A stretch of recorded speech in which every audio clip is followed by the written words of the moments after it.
জীবনে সবসময় শান্ত থাকুন, তাহলে দেখবেন নিজেকে আগের চেয়ে অনেক বেশি শক্তিশালী একজন মানুষ বলে মনে হবে।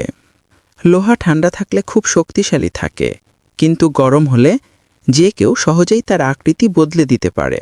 তাই শান্ত থাকুন।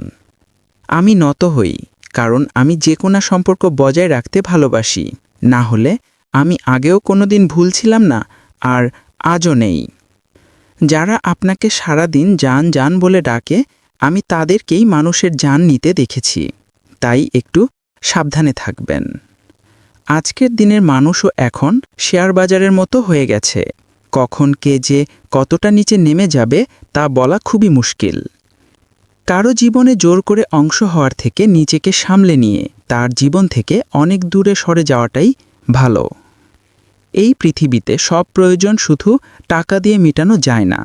কিছু কিছু প্রয়োজনের জন্য মানুষের দোয়ারও দরকার হয়।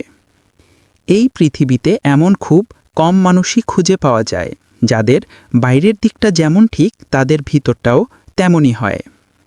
মিথ্যা আর লোক দেখানোর গতি যতই দ্রুত হোক না কেন, শেষ পর্যন্ত একমাত্র গন্তব্যে কেবল সত্যই পৌঁছাতে পারে।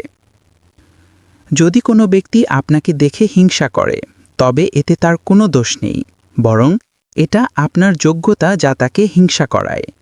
তাই নিজের যোগ্যতা বাড়ান, আর যে যত বেশি হিংসা করে তাকে তত বেশি করে জ্বালিয়ে দিন, তাকে আরও পুড়তে দিন।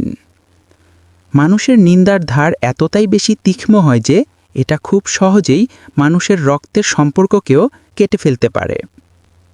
আপনার জীবনে এমন অনেক মানুষ আসবে যারা শুধু নিজের স্বার্থের জন্য আসে, আর আপনিও বুঝতে পারবেন তারা প্রয়োজনেই এসেছে। মাথায় যখন কোনো বড় দায়িত্ব থাকে, তখন খুব হিসেব করে চলতে হয়। তার চারপাশের সব কিছু মনোযোগ দিয়ে শুনতেও হয়।